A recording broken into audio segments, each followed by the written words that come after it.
Hello everybody, and thank you for tuning in to this episode of the World Through Electrospecs podcast. If you hear something that you think you would like to see from this particular episode, please feel free to check out the video version of the podcast or check out the show notes, all of which can be found at TWTEpodcast.com. Enjoy the show.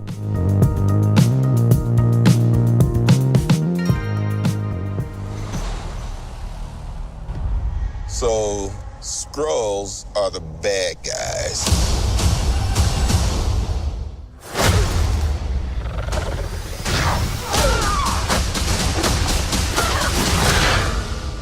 And you're a Kree, a race of noble warriors. Heroes. Noble warrior heroes.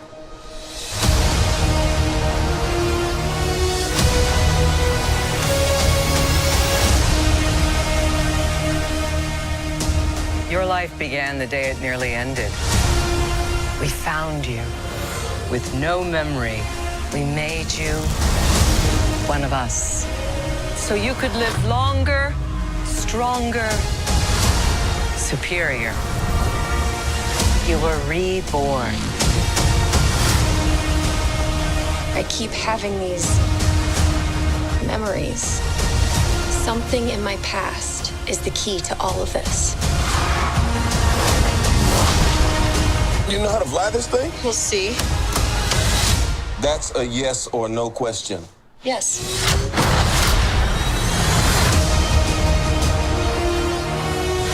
Would you like to know what you really are? I think I had a life here. What aren't you telling me? You've come a long way, but you're not as strong as you think. This war is just the beginning. I'm not gonna fight your war. I'm gonna end it.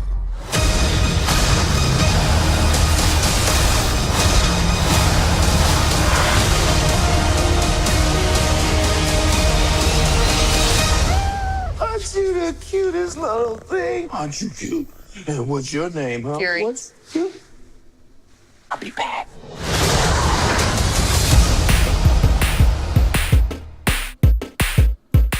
Greetings, noble warrior heroes, and welcome to the World Through Electrospecs podcast. My name is Caleb.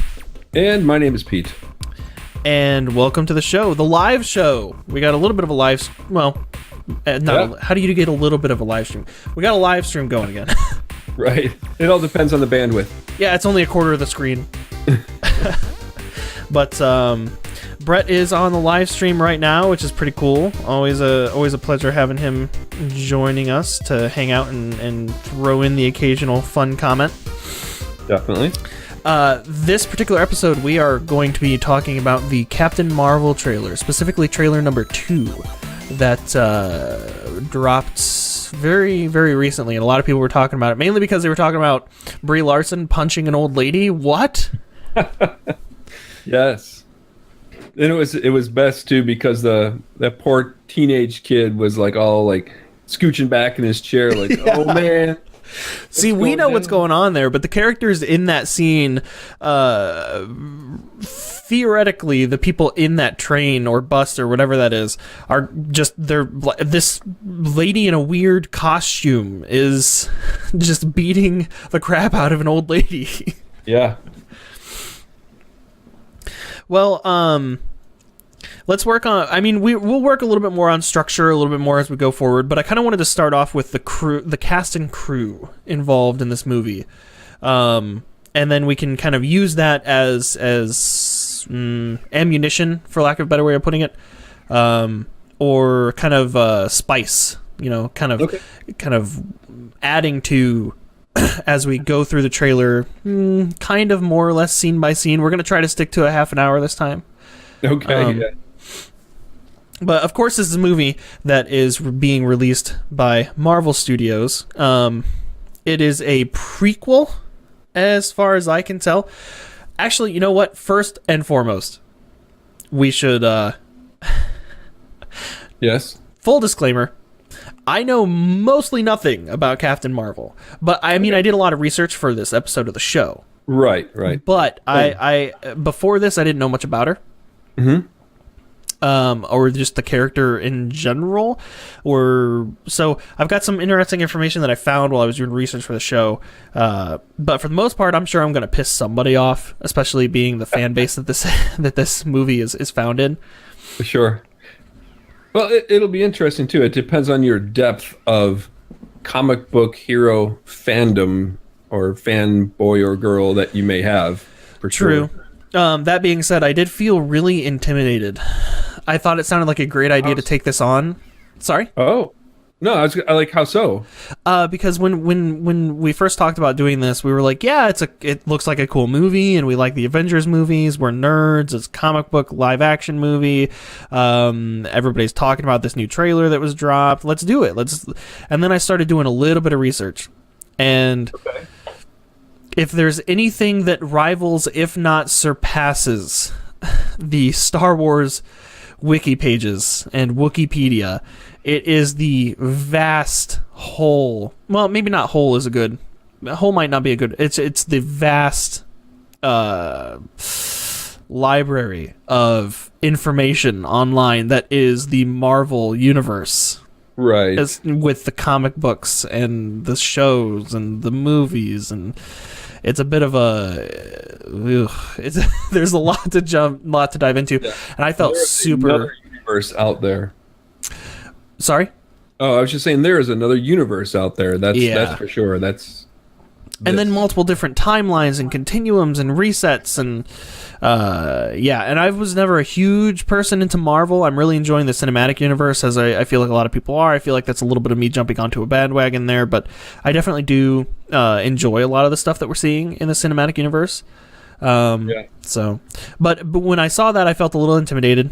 But after doing some research and digging this trailer apart, I'm actually pretty excited to talk about it. So, oh, good. Okay. Let's. How are you feeling so far? What are your initial thoughts? Pretty good. It was kind of the same thing. I've heard of the superhero, right? But I haven't really had much interaction with understanding really the comics or the different storylines. So when I was doing my research, also I was kind of like, okay, that's interesting. And to know that she later joins another group of Marvel heroes, without leading too much into spoilers for anyone that doesn't know. I'm sure we're going to be touching a lot of spoilers this episode. Yeah. Well, it'll be interesting to see. So in my spin, this kind of introduces the character. We see her growing up. I'm sure we'll learn about her relationship with her father and some other things as we start to get into the storyline. But it'll be interesting to see how far they take the stories. So I'm curious. Her father, that was an interesting thing to pull out, because I didn't necessarily pull out anything related to her parents at all in looking at this trailer. Well, yeah, I don't know if you wanted me to get into it right now, but there is some background as to why she went the path that she chose. And I could be inaccurate on some of the facts, but she joined. I believe she joined the Air Force in spite of what her father wanted her to do, because she was infatuated with speed, is what I've discovered in my research. Hence the little races on the bike and the different things with her crashing and what have you.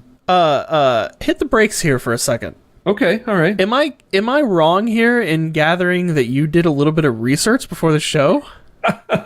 I did some research, yeah. How dare you? I know, normally I just wing it, and I just go, yeah, I remember that. Yeah. I'm actually both proud, and that also makes me super excited, because I'm really wanting to see what we... Oh, you're like, don't get your hopes up. Yeah. Yeah, my research was in the bathroom before we started the show. Sitting there squatting, scrolling on your phone. Yeah, it's like, oh, interesting, yeah. All right, well, that being said, we've got you, we've got me, we've got pixel versions of you and me, we've got Brie Larson on the side of the screen here, and we've got Brett in the chat, and hopefully we'll grab a few more people in the chat along the way. So that being said, we got plenty of people here to support us and talk to us about this trailer, and let's just jump right into it. I really don't want to start saying that phrase because I'm going to start sounding like Philip DeFranco. And let's just jump right into it. So anyways.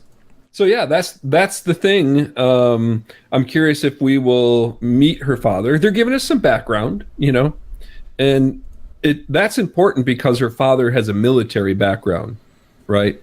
So, but she chose the Air Force, and I guess he didn't want her in the Air Force. But that's what led her into some NASA related work, and NASA. She was involved in some different space things, and I don't know. See, the only thing I don't know is I don't know if she was involved in some of the space program work with NASA prior to her receiving her powers, or if it was after she received those powers. Well, let's we can expand on that a little bit later as we're going through kind of a scene by scene analysis of the trailer, because there's a little bit of that I touched on in my notes as well. Later on. So let's touch on that more here in a minute. First off, I'll read a quick synopsis if somebody doesn't know what Captain Marvel is, whether or not they've seen the trailers. A quick synopsis. Well, it's not really a synopsis, it's more like a sentence about the movie. A quick reading from the book. This is NPR with Pete and Caleb. A quick reading on Captain Marvel 2019. Action, adventure, sci-fi. Carol Danvers, who is Captain Marvel herself, becomes one of the universe's most powerful heroes when Earth is caught in the middle of a galactic war between two alien races, the Rebel Alliance and the Empire. No, that's not what it says. So yeah, this interesting idea of a superhero who ends up somehow becoming one of the universe's most powerful heroes, defending Earth or attacking Earth. Not entirely sure what her original intentions are and what her current intentions are in the middle of a war between two alien races. A lot of that I added myself, but anyways. Yeah, I'm believing she's defending Earth, because I think, now correct me, did I hear that right? Earth is caught in the middle. In the middle of a galactic war. In the middle of a galactic war, right? Yep. So she's coming in, going and being the peacekeeper. That's my. You think so, but there may be some. Yeah. I don't know. From what I gathered from my notes in the trailer, there may be some possible, maybe not, kind of situation there, or she may be having kind of an internal struggle on how what her role in that galactic war is, whether she's on either or the other side. So let's talk for a quick second. Sorry? I'm just saying, you always wonder how closely Marvel tries to follow some of the comics, but if I'm correct, they try to do a non-comic book related storyline. So it's like another it's like another storyline. How does that run? You know what I'm saying? Do you know how, okay, we're Star Wars geeks too, right? So you know how Star Wars has its stories and it's got its books, and the books kind of run along with the storyline, but then they have their own thing happening. So I'm thinking, so is Marvel, don't they always kind of do their own new storyline for these movies and not really follow a comic book story, right? I think it ends up being a lot like Star Wars, where I think we're going to have a hard time any episode not equating things to Star Wars. But I think it ends up, at least the way I understand it, it seems to work a lot like how Star Wars works with the expanded universe and Legends versus the current canon, where there is probably a lot of stuff that goes on in the movies that contradicts a lot of the comic books. But they bring elements of those stories in that they want to bring in, but they rewrite things that they want to rewrite, you know? Right. So I wonder how tightly knit that story is, because that's where she arrived, whichever word, throw one in there. That's where she drove from in her car. Her space car. Yeah. So her existence as a superhero is in the movie, but I wonder how closely they'll follow this intergalactic kind of war. Which is why, I mean, I guess that could be kind of summarized up as especially with Marvel movies, everything that happens in terms of, or in relation to how close it follows the original stories or the original characters, the original comics, or whatever, all of that has to be kind of taken with a grain of salt. True. Right. Yeah. Right. So this movie is being directed by Anna Boden. I'm assuming Boden. Anna Boden and Ryan Fleck. And I looked up their history. Fleck sounds familiar. It does, but I looked up their history as directors. All I really found was that Anna Boden and Ryan Fleck, I guess they worked together as directors and writers on movies pretty frequently. As a matter of fact, even on her IMDb page, there's a section here where it says she's known for her collaborations with her fellow filmmaker, Ryan Fleck. But in looking at their credits for what they've directed, nothing really stands out to me. That is probably just me and my experience, though. But most of this, I mean, some of it looks like... No, I didn't look into those. Why don't you read a couple off for myself and the viewers? It's actually pretty short. As far as director is concerned, we've got Captain Marvel, of course. This is for Anna Boden. Okay. Captain Marvel, Room 104.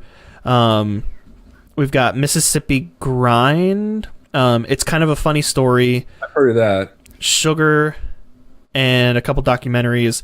As far as writer is concerned, it's half of those, or she also wrote and directed those. Okay. And then for Ryan Fleck, we have Room 104 again because they work together. A lot of these are the same list, right? But some that I haven't named that he worked on. Oh wow, it's basically the same list. There's just a couple extra ones, but they're documentaries and short films. So yeah, I'm not familiar with most of the stuff that they've worked on. So I don't really have any. I'm not really walking into this with any predetermined expectations as to how it's going to be written or directed. That'll be interesting. Yeah. This is kind of my first introduction into these writers and directors, respectively. So, I wonder how much of the other film cast is got history with Marvel. Well, great. Great thing to say. We have we'll get there in a second. We have Brie Larson, of course, is the main actress, main character. She's playing Carol Danvers, otherwise known as Captain Marvel, the main character, the character that the movie is named after. We also have Gemma, I'm going to say Gemma Chan, who plays a character named Min Irva. Now, apparently, I'll pull up the scene here in the trailer. Apparently, most of these characters here are actually pretty prominent characters in the comics. They all have names and they all have backstories, and they've all been fleshed out at some point in the comics. I'm not familiar with them though, so I'm just going to stick to the people I recognize for a few other things. Right. So I'm wondering if that's the group that she was with NASA. No, that's not. Okay. As far as I can tell, it's not. So. Oh no! That's an elite force there with the whole. Uniform. It appears to be Kree, the Kree that she's with. The Kree.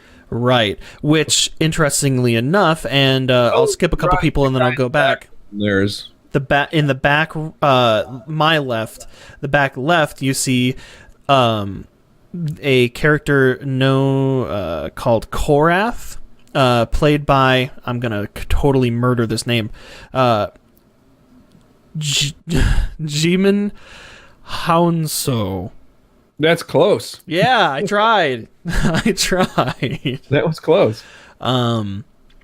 But you may recognize him as the dude in the very beginning of the first Guardians of the Galaxy movie. Oh. He's a dude when Star-Lord, at the very beginning of the first Guardians of the Galaxy movie, when Star-Lord is going after the little ball thing that's in the triangle. Yeah. This is the guy who shows up and points the gun at him and tells him to stop, whatever he's doing, and he's like, "Oh, but I'm Star-Lord," and he's like, "Star-Lord? That's a dumb name. That's this dude." Oh, this is apparently somehow earlier, and we'll see another person and a little bit more of some interesting stuff that kind of relates to Guardians of the Galaxy, interestingly enough, later on in this trailer too. So I wonder if this still that you've got here. You are so ready to jump right into the trailer itself. I know you're biting at the. I have a few more on the cast that I want to talk about here, and then we'll jump into the trailer. I'm just looking at timeline. This trailer intentionally is jumping all over the timeline. It jumps all over the freaking place. Yeah, I'm glad you noticed that too. So we also have Jude Law.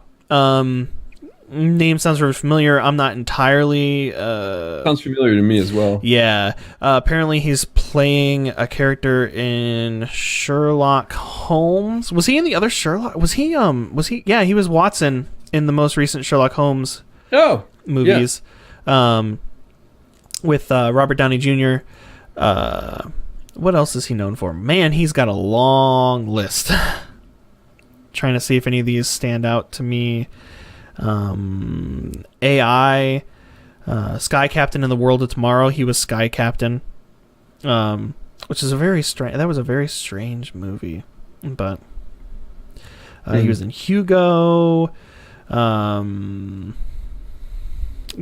was the young writer in Grand Budapest Hotel, which is a fantastic movie. Absolutely love that movie. Brett has an affiliation there for Jude Law. Loves Jude Law. Yeah, I've seen many of his films, so I'm not good with recognizing names. I'll recognize faces and recognize the characters when I see them, but so I recognize the name Jude Law, but I really had to dig into this list to really understand who he was. Yeah, same. Supposedly he's most well known for his roles in Gattaca, The Talented Mr. Ripley, Sherlock Holmes, and Hugo.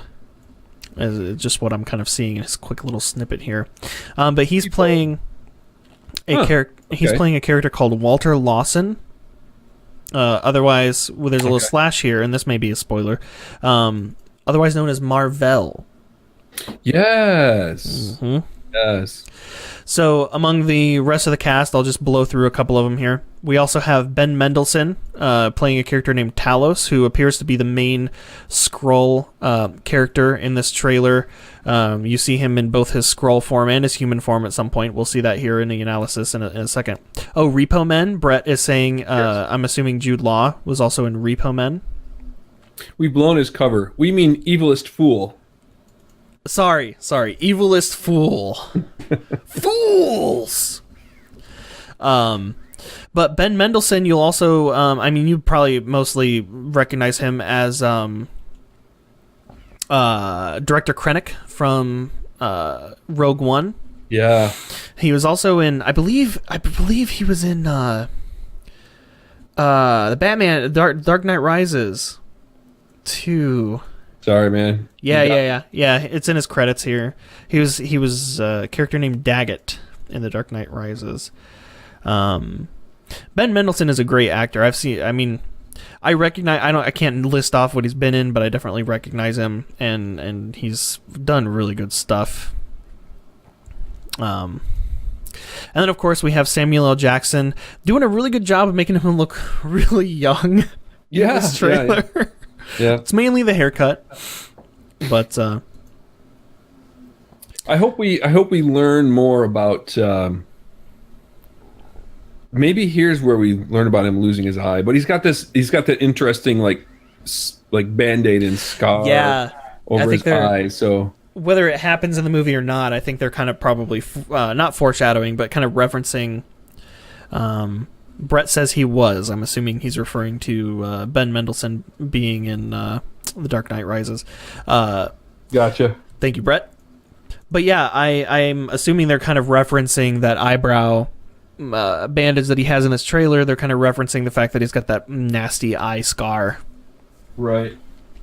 I got some notifications popping up, so my apologies for that. No, that's totally fine. So let's that's about all I had for the crew and cast. Was there anything else you wanted? It sounds like you're chomping at the bit to get to the actual. Yeah, I've never been one to really kind of worry about the cast, you know. See, I love that kind of stuff because I feel like it can give me a good insight. Like when we were talking about the Bumblebee trailer. Mm-hmm. Knowing Justin Theroux's history gives me a good insight of how he's going to handle being that character in that movie, voice acting in a franchise that's well known and has a huge fan base, while also having experience voice acting as an animated character. That knowing his history as an actor gives me good and pretty high hopes on how his character is going to be in the movie. That makes sense. I could be proven right, or I could be disappointed there. So I like looking up history of. Yeah, I think it's a good thing, definitely. I guess we kind of glossed over Brie Larson. Brie Larson has an insane list of things she's been in and awards she's won. She's actually one of only 14 actresses who have won, I think it was 5 or 6 different awards for one role in one movie. What movie was that? Do you know? I can see if I can pull it up here. Oh, where'd it go? It was in the trivia section. SpongeBob, I'm about to start there. What? SpongeBob? Oh! Okay, so according to IMDb, she is one of 14 actresses to have won the Academy Award, BAFTA Award, Critics' Choice Award, Golden Globe Award, and SAG Award for the same performance. Which was... Doesn't say. Thanks. Does not say. But that is extremely impressive. That is, yeah, definitely. That's crazy impressive. So I have Unless nothing. the role was a rock. What? Maybe she played a rock. What? How would that? What would? Okay. Because there's no acting. You just kind of go. Okay. All right. All right. I just face palmed.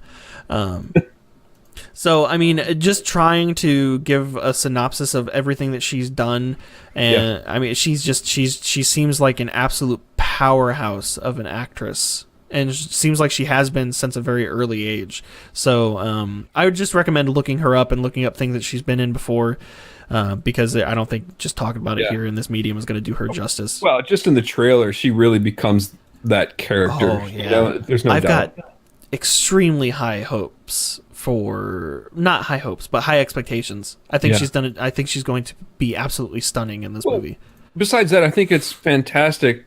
But if Marvel has done this right, they introduce another female superhero for women of all ages, young girls, whatever, to look up to. Maybe not old ladies. She's not too. She's not too inspiring to old ladies. Right. She's actually pretty threatening to old ladies. A little bit, yeah. All right, so do you want to dive into the break down this trailer? Yeah, let's go for it. I have notes. My notes have timestamps, dude. I don't have timestamps. That's okay. That's okay. Chime in when you have things to chime. So right off the bat, opening scene, we are greeted with a underground train, but more importantly, the label on the train, little sign on the train says Los Angeles. So that's telling us right now, right off the bat, this is based out of Los Angeles, or it seems to be. Time frame, not entirely sure. People who understand the Los Angeles subway system could probably better understand what time frame this exists in based on signage and how clean or dirty the place is or how everything's set up, but I don't know that kind of stuff. We move forward and we have the scene we've been talking about for a while, the scene where an old lady gets punched in the face. Yeah, must have already, at that point, she must have already done some whooping. Right. So, during this scene, during this collection of scenes, we have dialogue overdubbed of Nick Fury. I think I'm just a little nervous because I'm recording. Samuel L. Jackson. Jeez, I can't believe I forgot his name. Oh, wow. Interesting. Yeah, right. I'm like, what happened? What's wrong? But we have Samuel L. Jackson doing a overdubbed on these couple of scenes where he's talking about two different races, the Skrulls and the Kree, claiming that the Skrulls are the bad guys and the Kree are the good guys. So to give a quick a quick little description of those two races, so we have a good understanding of kind of where they stand in this whole story. As we move through the trailer, I have a few excerpts from their articles on the Wikipedia pages. The Skrulls, apparently they are shapeshifters, which is an interesting thing to keep in mind, and that's kind of shown here, how the old lady appears to be one of these people, and we also see what appears to be Ben Mendelsohn's character in both a human form and a Green Goblin looking dude form. So they've typically been portrayed as the villains, bent on invading Earth, and they've been engaged in a prolonged war with the Kree.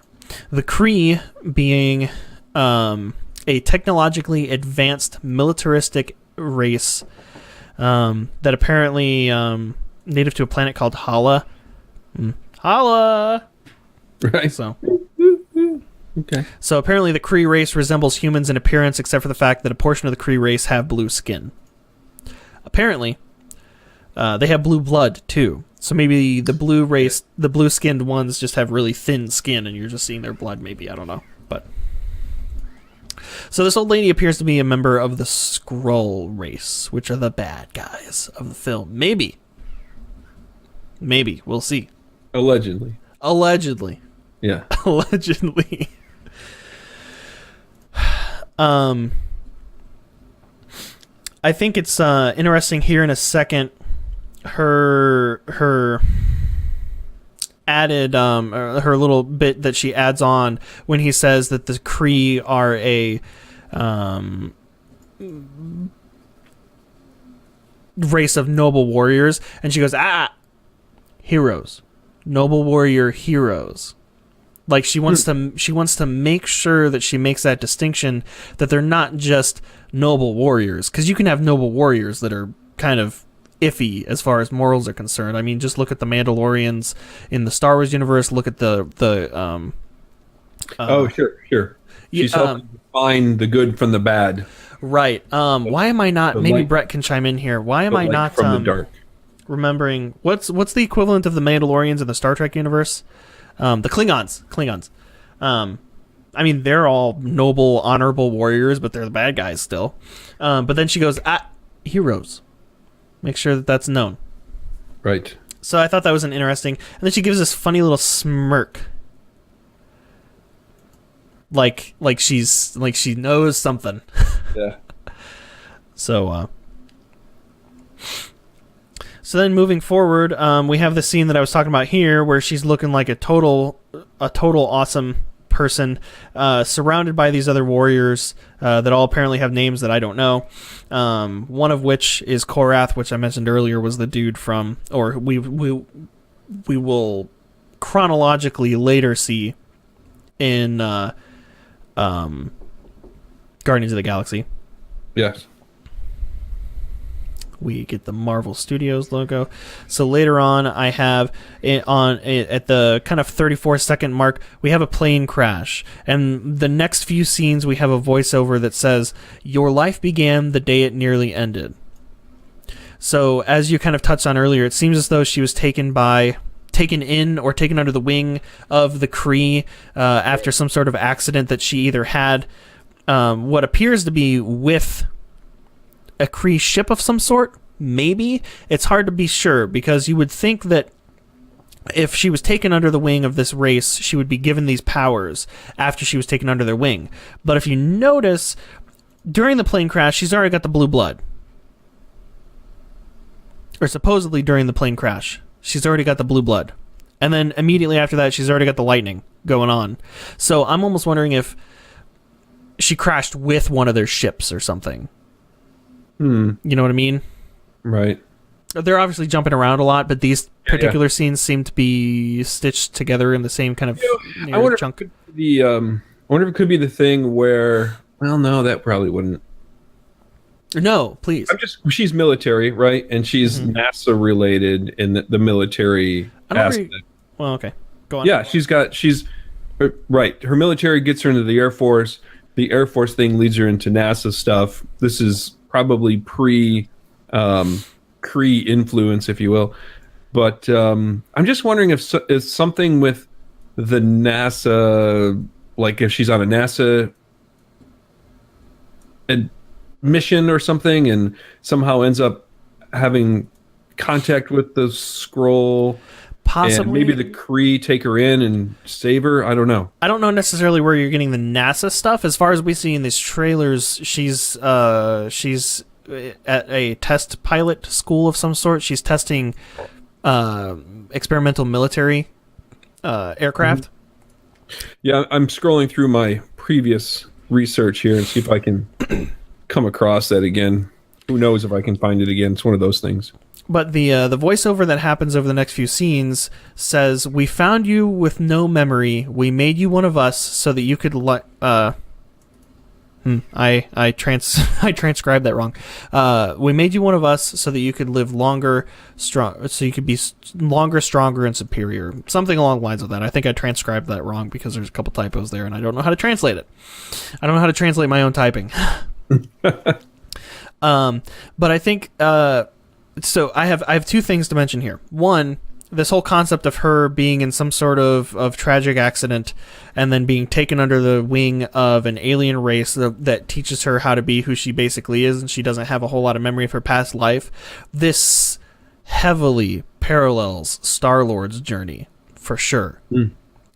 Peter Quill, Chris Pratt, Star-Lord. Right. He's in a tragic situation, abducted by aliens, which turn out to be, Marvel character aliens. So they're like normal people aliens, basically.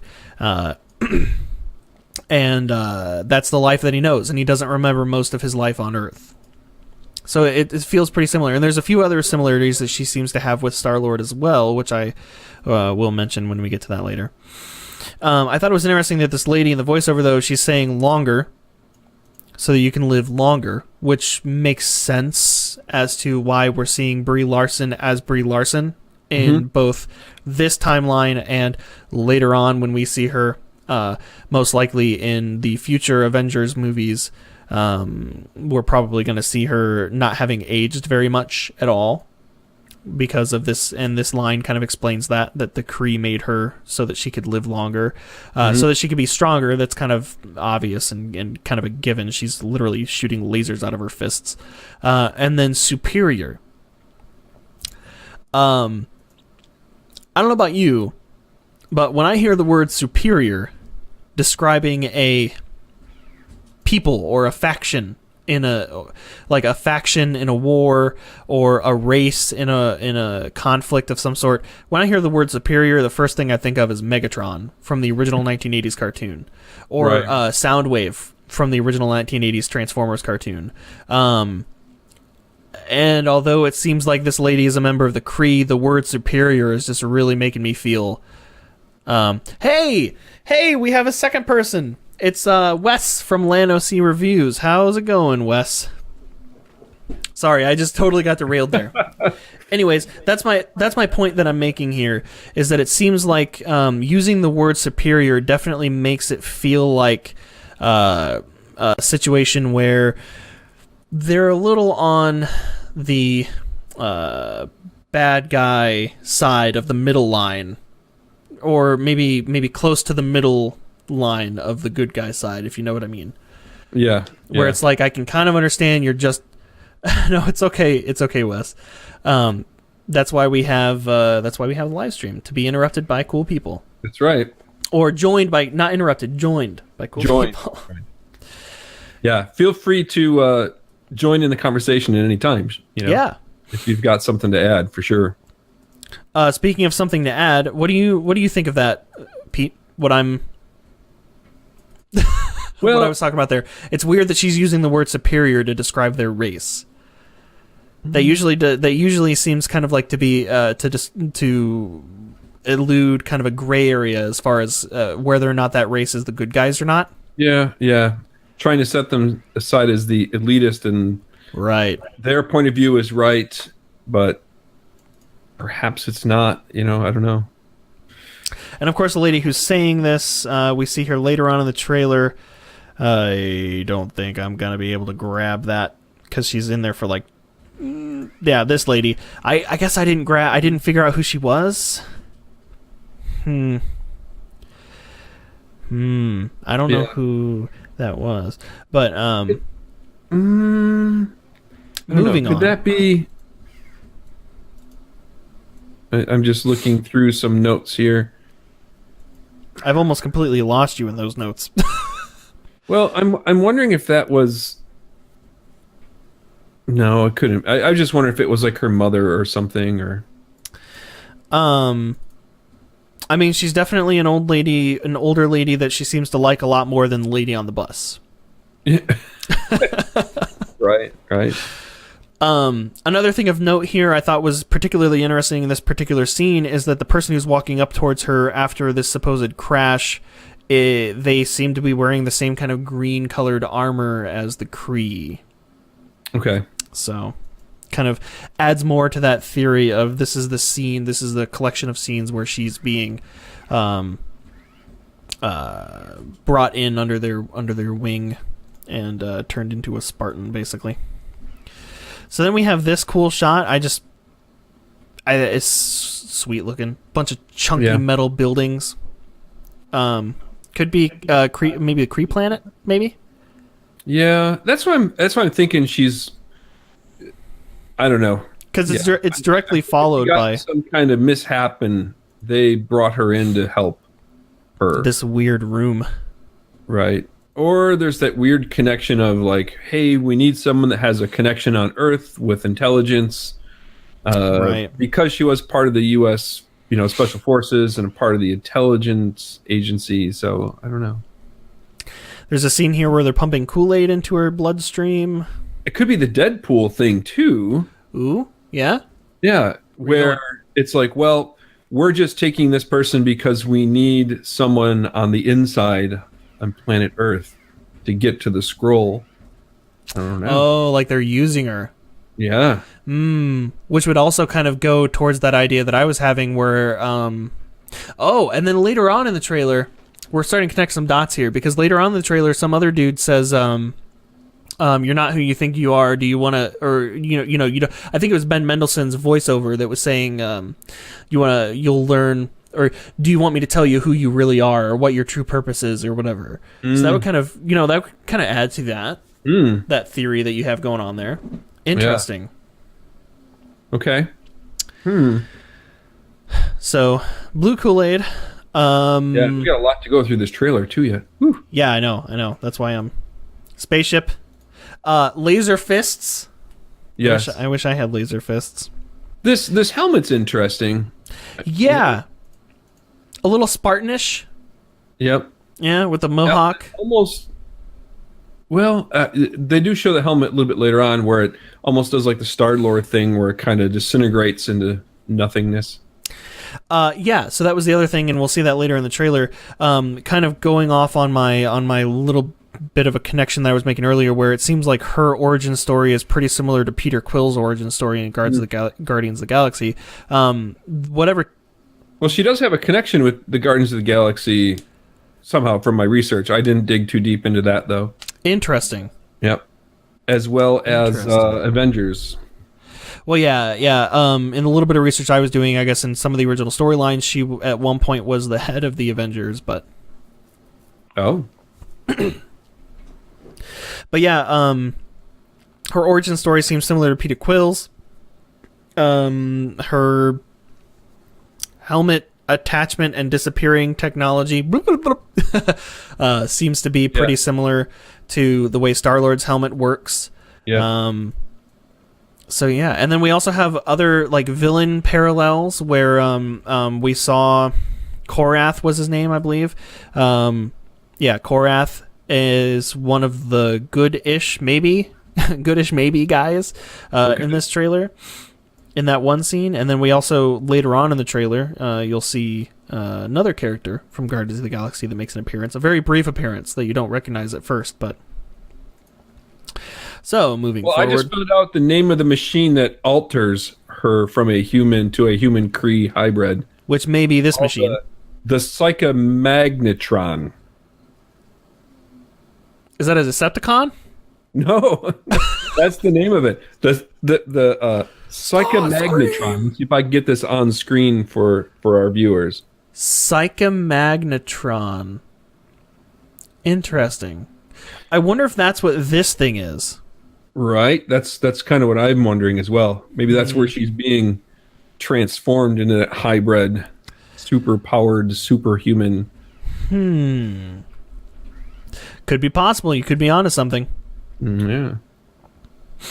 But during the scene where the laser beams are going into her brain, There's almost like a flashback to her childhood too. not just her childhood, it seems like she's going through multiple flashbacks, all of which she seems to be waking up.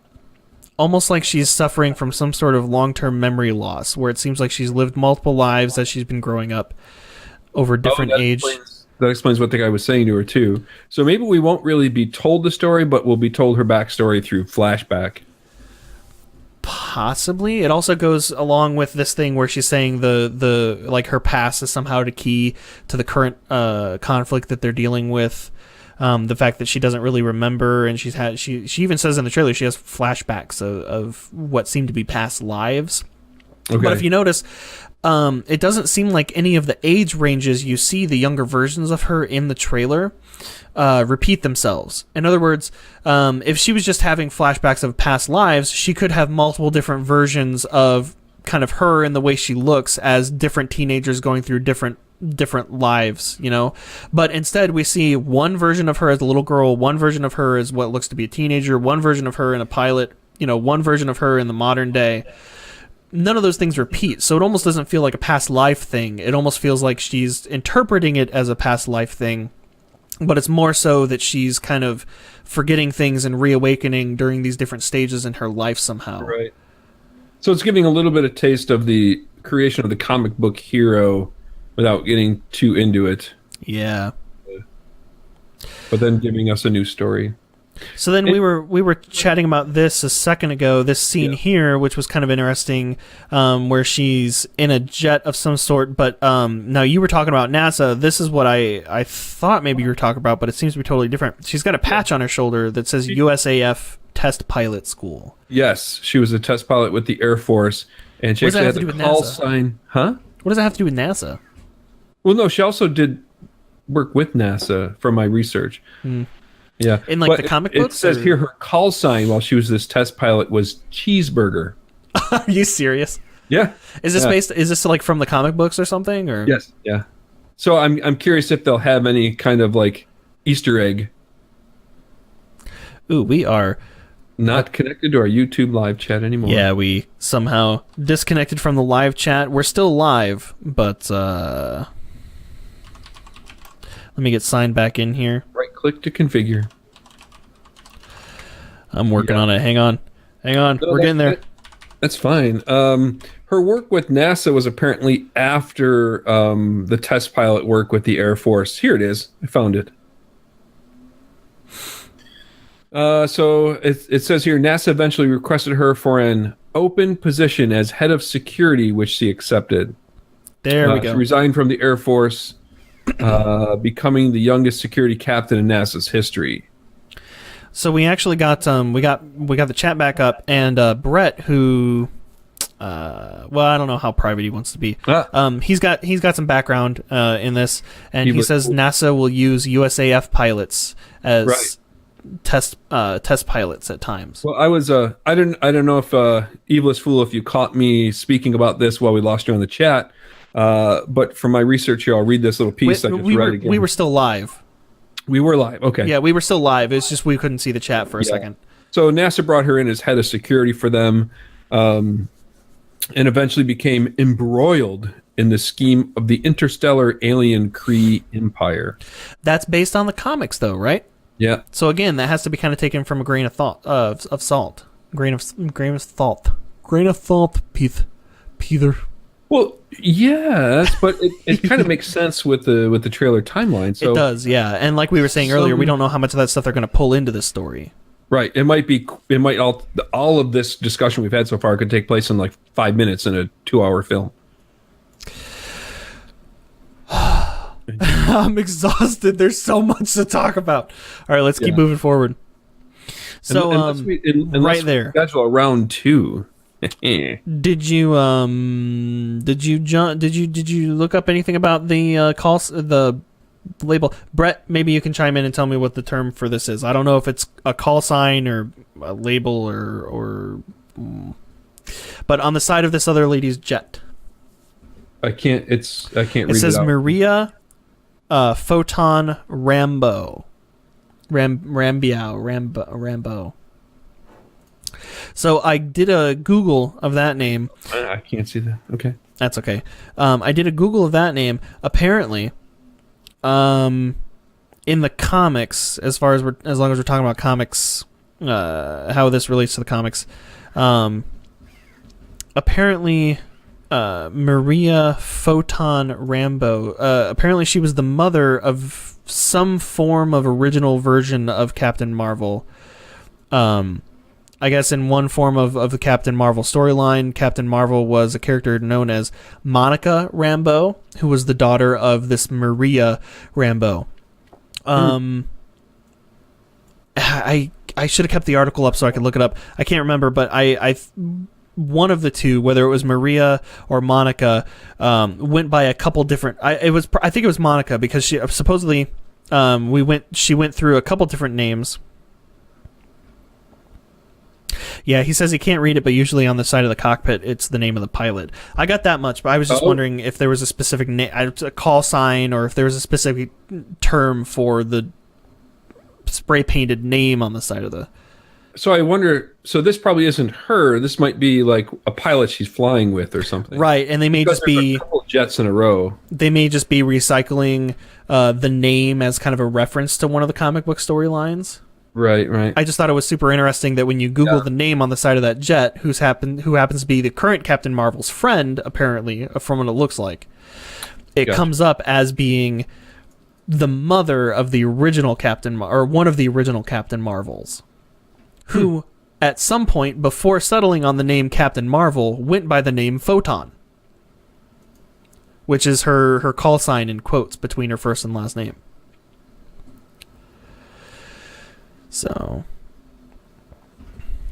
you can't read this. Should I make it bigger? Well, we can. No, that's later. Fine. But we might have to split this up into another. We're almost done. Analysis to finish. Yeah, we're almost done. We'll be fine. Mm-hmm. We get Mr. Nick Fury, Mr. Samuel L. Jackson here with his band-aids on his eyebrow. Samuel. Easter egg. Yeah, Brett makes a good point. I said recycling the name, but it could just be a fun Easter egg, you know? Right. Same thing with her nickname, Cheeseburger, when she was in the Air Force. I wonder if they'll throw that in there somewhere. I will be looking out for that now. See, this is what I'm talking about. This kind of stuff that we find when we're doing this research in the podcast. Now, if we see the name Cheeseburger, or if anybody who's listening to the show sees the name Cheeseburger in the movie, everybody's going to go, ah! Yeah. You know, like Maverick and... So her nickname is Cheese. I'm so glad you mentioned that, because there's something else later in the trailer that references Top Gun, or it seems to reference Top Gun. Okay. So, moving forward. Oh, yeah. You were speaking about timeline earlier. These cars definitely look like they're out of the 80s. Yeah, they definitely look pretty old. Well, not old, but this appears to be jumping back to whatever was going on the train. That's a funny face. Whatever was going on the train when she punched the old lady. Maybe still fighting that one Kree. If you notice, no, you can't really see it very well. And then there's this fun little scene where they seem to be in some sort of military facility, and he asks her, "Do you know how to fly this thing?" And she says, "Maybe." And he's like, "That's a yes or no question." And she just goes, "Yes," and then just starts flying it. Yeah. Two things. One that kind of goes along with the whole fact that she's some sort of military test or Air Force test pilot. And then also, if you notice, this jet here that she's flying, this like what seems to be secret jet of some sort, that based on this conversation they're having, Nick Fury has not seen before. it looks like some sort of prototype to the Quinjets that they're flying, that the Avengers fly around in the current, the modern timeline. Sure. So I just thought that maybe she's somehow involved in some of the stuff that she's been testing happens to be technology that we see a little bit more fleshed out and multiplied built in bulk in the current Avengers movies. Right. Which makes me wonder what other things we might see. Kind of like in one of the Iron Man movies, we saw Tony Stark was working on whatever technology. He had a half-built Captain America shield in his workshop before the Captain America movie was even released. Right. Maybe we'll see some stuff here in this movie that's kind of alluding towards the idea that she, in the testing facility she was working in, or that she was working for, she was testing some of the technology we're familiar with nowadays. Right. So, this March. It happens in March. There's that interesting... Looks to be that helmet... I mean, that helmet looks like it's kind of techno-disintegrating. Yeah. Trademark. Yeah, I watched it a few times. They did a really good job at like having her hair fall out from underneath the helmet. After Yeah. Like, go from the mohawk to the look that we're familiar with. Yeah. And also, like I was saying a second ago, it looks so much like the transition of Star-Lord turning his helmet off or taking his helmet off, Yep. Bunch of weird shots here. More blood. It appears to be the crash somehow, but this time, instead of a Kree, it appears to be the main Skrull dude that's at the crash site this time, because she looks to be in her jumpsuit, her military or her Air Force jumpsuit. So yeah, she must have been flying a secret, test plane thing, majigger. I'm thinking either this is an alternate memory, or her memories are being altered somehow, or maybe what happened is when she was flying that jet, she crashed into a Skrull. Yes, I jet was just of some thinking sort, that too. got beat to hell by the Skrull, and Right. then the Kree came and basically saved her in that instance. Yeah. And the only way to save her human body from the damage that was done by the Skrull was to infuse her with some sort of Kree DNA. Or the Kree seen that craft and wasn't sure, and maybe they engaged and they just felt bad that they shot her down, so they fixed her. Why would the Skrull be there though? Well, because if the Kree came to Earth looking for some kind of weird fossil fuel or who knows what. Fossil fuel. Yeah, sure. And so alien races are coming to Earth. Why? Because they're out of gas. They're just right. gas is cheaper on Earth. Got the fossil fuel they need. Yeah. It runs off Coca-Cola. Gas is 30 cents cheaper here, Coca-Cola guys. did not pay me to say that either. All right, what else you got? All right, yeah. Let's keep moving. I made a note here that just says shield hat, yo, because she's wearing a shield hat and she's reading classified documents. Got an affiliation with S.H.I.E.L.D. I don't know if she's necessarily working with S.H.I.E.L.D. She may just be wearing that so that, as apparently in the Marvel Universe, you can wear a hat and security cameras don't see your face as much. They did that in a lot of the Captain America movies, too, for some reason, when they were covert. Yeah, for my research, she definitely has done some work with S.H.I.E.L.D.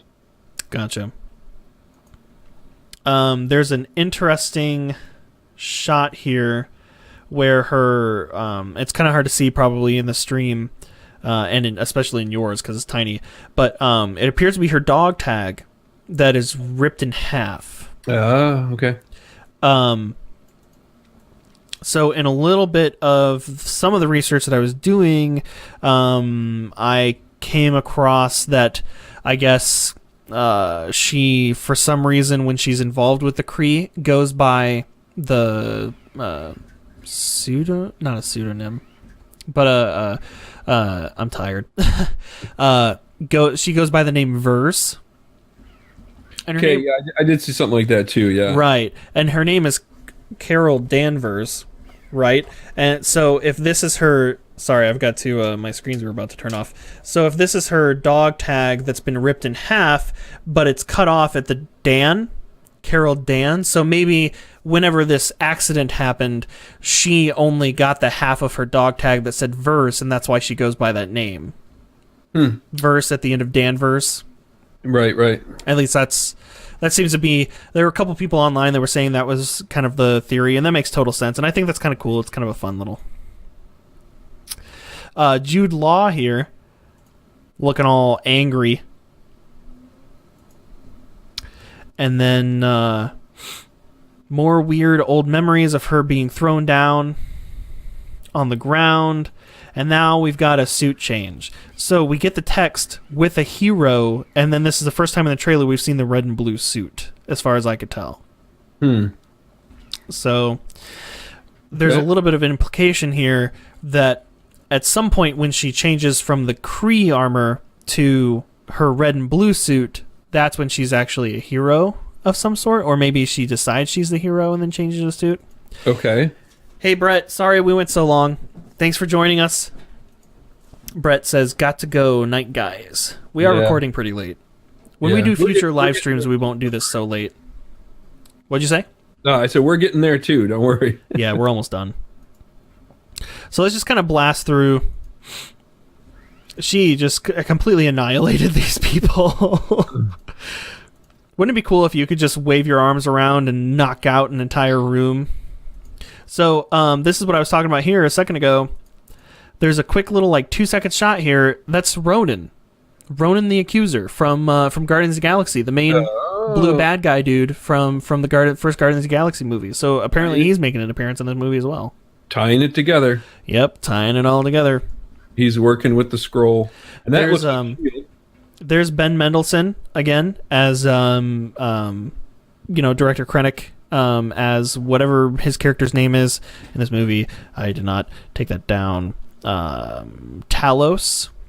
But supposedly he's the main Skrull dude, and this is Ben Mendelsohn as the actual actor, so maybe this is his human, because they're shapeshifters, maybe this is his human part. But he appears to be in that same tunnel as the jet took out from. It almost looks like they're SHIELD agents or CIA, Maybe.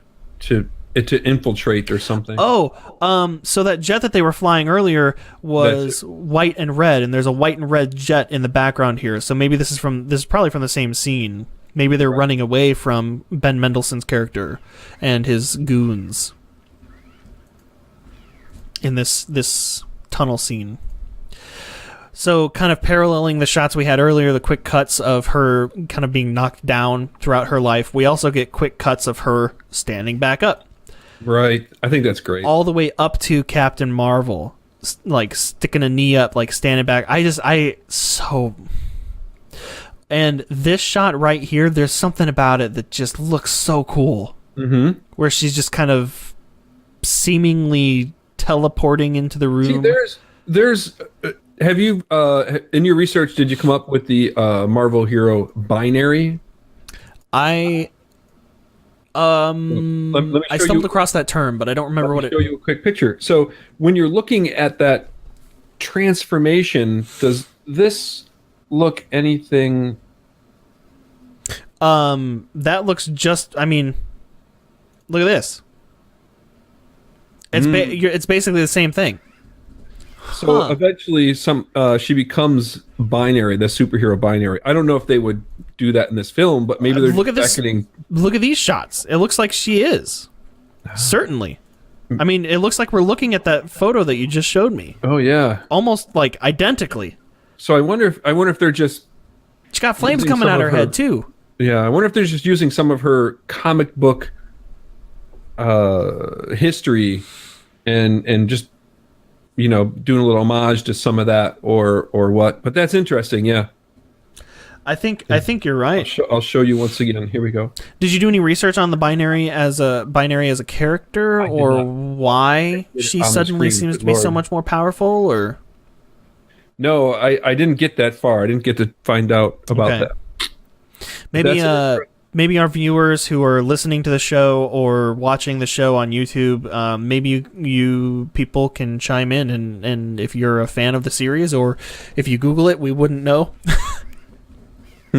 And you can make a comment on whatever medium you're listening or watching on, and let us know what the meaning behind this.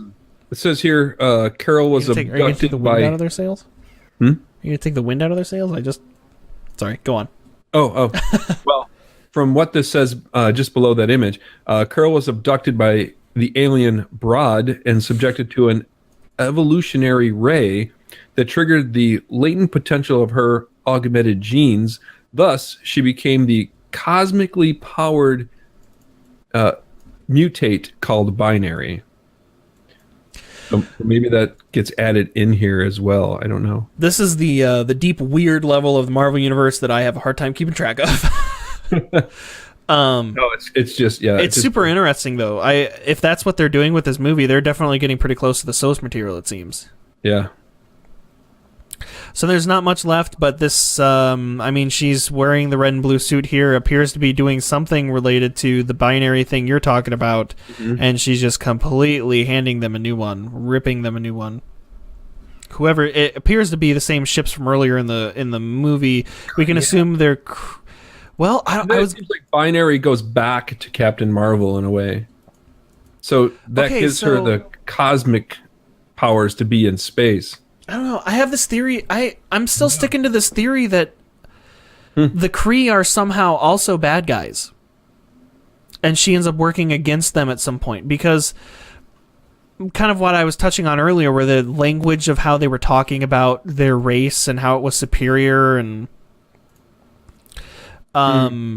especially since one of the main Kree characters we see in this trailer ends up being one of the main bad guys in a later movie, you know? And it seems like Jude Law's character seems to be pretty pissed off at some point, almost like he's true, you know, and also how it's alluding towards the fact that they've been lying to her and she has a different purpose as far as her role in the Kree military goes. Yeah. If any of the viewers that watch this and want to comment on any of our accounts, it'd be interesting to follow up on that to see where the Marvel comic book story has gotten to. So maybe the cinematic film is adding to that storyline now, telling us the next chapter in that story. Yeah, you might be able to... I think I might be, and I have another piece of evidence here where I was assuming she was probably fighting Skrull ships, but the Skrull, they have green skin, but mostly it looked like black armor. If you look, but the Kree had kind of dark, muted tones of kind of a copperish green with black. And if you look at these ships, they're mostly black, but they seem to have kind of greenish tones to them. So I almost wonder if these are Kree ships that she's fighting. Which would further add evidence to my theory going on here that she ends up fighting both the teams at some point. And also, there's voiceover in the trailer where she's saying, I don't want to be I'm not going to fight for your war, or I'm not going to fight in your war, but I'm going to end it. So maybe she's just like, maybe she goes to this, she becomes this binary character where she's super powerful, and then she just destroys both factions, kind of like Luke wanted to not be a part of either side of the Force, where she's like, look, there's no good and bad guys here. You're both fighting. You're just all dead. Right. I think I'm definitely onto something here. We will find out. We will find out. And viewers, definitely chime in. Give us some comments on what you think might be going on here. If I might be right. Or maybe there's parts of the comics that have touched on this. Sure. So then we get the titles. Sorry? Viewers and listeners. Viewers and listeners. Sorry. Oh, no, it's fine. So then we get the title screen here. And then we get a cute little snippet of Samuel L. Jackson as Nick Fury playing with a cat, getting all excited about the cute little kitty. You can't see it in the live stream. You can't even really see it in the screen, but I blew up the image as high as I could on my... the cat's name tag says Goose. Go! Which is another reference, or at least it seems to be another reference to Top Gun. Right, just playing an homage to... Right. to that. I don't know that this is her cat, because there's nothing in the trailer that's really alluding towards this being her cat. She even seems kind of annoyed that the cat is getting in the way of whatever they're doing at the time. Right. It would be funny if she was an Air Force pilot and she had a cat named Goose. But I think this may just be another reference to Top Gun. Yeah, just another Easter egg thrown in there. Yeah, I love it. I think that's hilarious.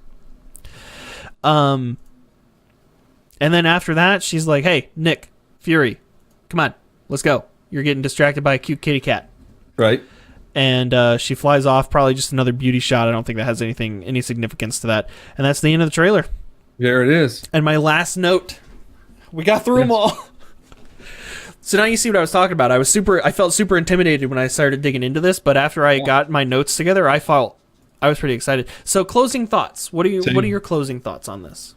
As I'm looking at my screensaver behind me, seeing if there's any connection to that binary character. I think it's gonna be a great film. I really so? do. Yeah. I think it's gonna be really enjoyable. It's gonna open up a new chapter.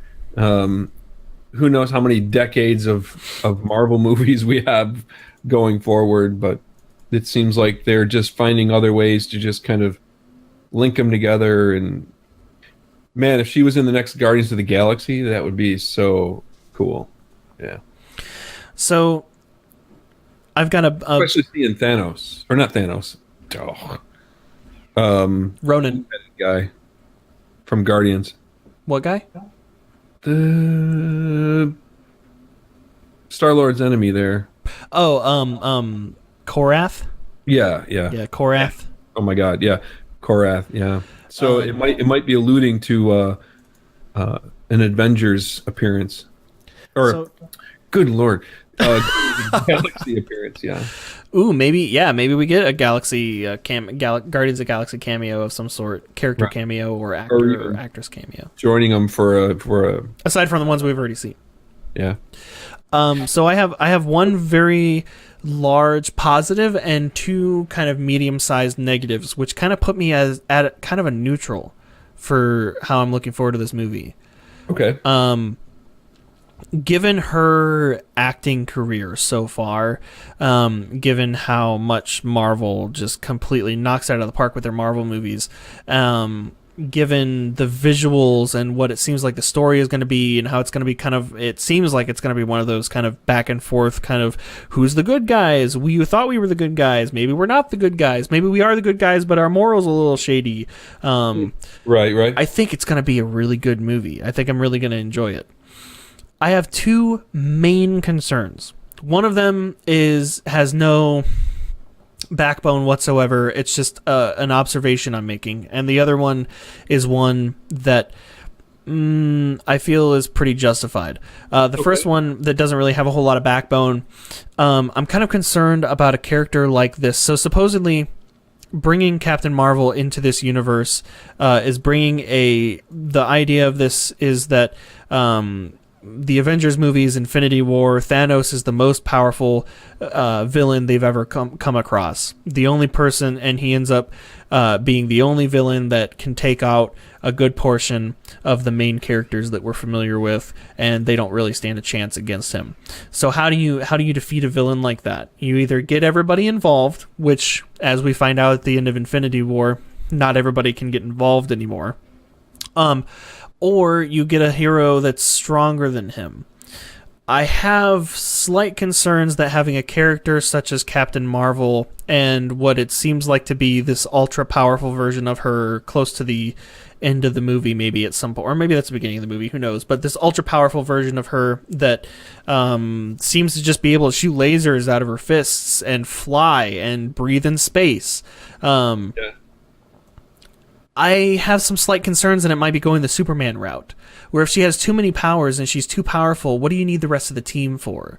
Like, Superman as a character completely kills any need for any of the other Justice League characters.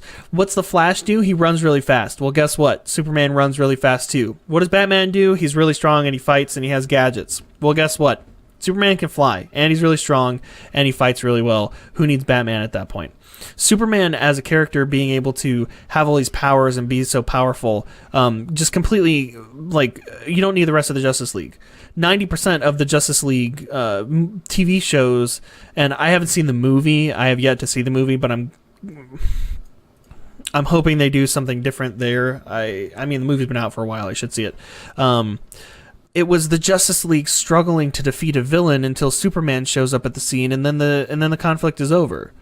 So if we're introducing kind of the same concept where all the main characters are struggling to defeat Thanos, and then a good portion of them end up failing, and then Captain Marvel and all of her superpowers pops into play, and then the conflict is over, I feel like it could be the Marvel equivalent of Superman, and I'm not a huge fan of that concept.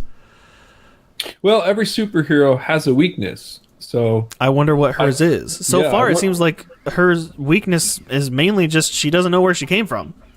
Yeah. You know? Maybe they'll reveal... I mean, I'm sure I could do some research and find out, but I wonder if it'll be revealed in this film or not.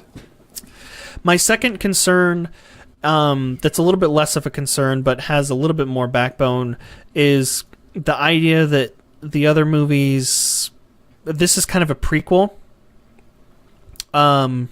And it feels like, kind of along my first point of the Superman concept, or the Superman model, if you will.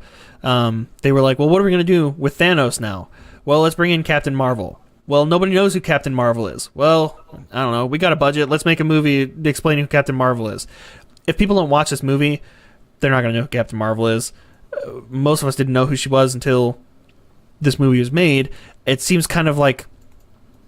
It may have been part of the grand master plan of Marvel Studios and Disney. It may have been planned all this time, but the fact that the first time we saw anything Captain Marvel related was at the end of Infinity War, and then suddenly they're coming out with this movie before the next Avengers movie comes out, where they're actually dealing with Thanos, and they're bringing her in to deal with Thanos, as far as I know. It feels so like, well, who's that? Oh, crap. Let's explain it real quick, and then we'll move on with the rest of the storyline. I wouldn't be surprised if they preconceived. I think they did. Yeah, but I think the order in which they're kind of releasing have that, the information, things seem to have that already pre-planned out. Like 6 movies before you see something, it's been already positioned. So I think as a movie from start to finish, sitting down at the theater and leaving the theater, it's going to be fantastic.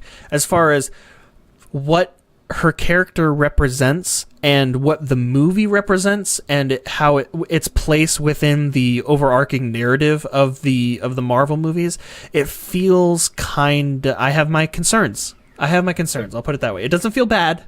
It doesn't necessarily feel like it's good, though. I'm just kind of concerned. Mm-hmm. But I have no doubts that the movie itself is going to be great. I wonder if that scene with Kronos or Kronk or whatever his name is. Kronk. Pull the lever, Kronk. Korath. I can never remember his name. Are you talking but about... I wonder if that scene that we see the back of him looking out the window into space. Oh, you mean you're talking about Ronan?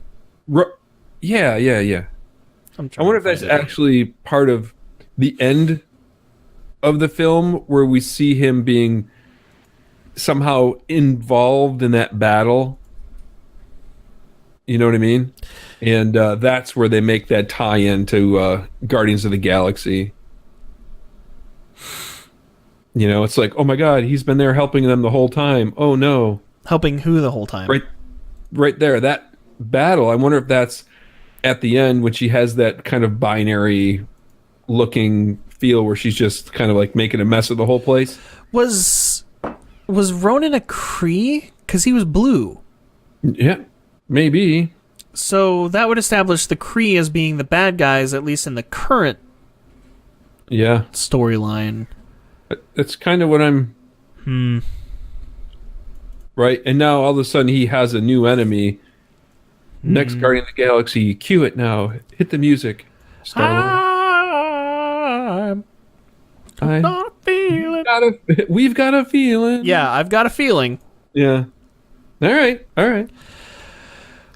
Well, sir. I am excited. That was enjoyable. Yeah, absolutely. So you about ready to wrap up then? Yep. I think It's later here than it is there. Yeah, I think we've been going at an hour or so. So yeah, we're gonna have a hard time keeping it thorough, at half an hour. Yeah, good thorough discussion. It's gonna be super weird going from something like this that feels super serious and then doing an analysis of like the Lego Movie trailer or something. Yeah. You know, that's gonna be a lot of fun if we can go in this in depth on Captain Marvel. Yeah, and for our listeners and viewers, we're discussing even doing Toy Story. So yeah, you guys all have to stay tuned just to see the variety that we explore. So I'm looking forward to it. Yeah, the fact that we were able to pull this much interest out of something we did. I honestly didn't know much about Captain Marvel until I started doing research for this episode. Yeah, I'm looking forward to the other stuff too. Yeah. So, well, I hope our listeners and viewers are looking forward to it as well. And if you are, tell people to come and check it out as well. Right. That kind of leads into the question I would like to pose to the listeners and the viewers. What do you think? What are you thinking about this trailer? Are you looking forward to Captain Marvel? Are you looking forward to what it means? Do you have concerns kind of like I did about what it means for the Marvel Universe? Or do you think the trailer looks dumb and the movie's going to be terrible and you just want to go there, eat your popcorn, and complain about everything? Pete's shaking his head. Excuse me. Definitely let us know in the comments. Send us you can even send us an email if you want to, for that matter.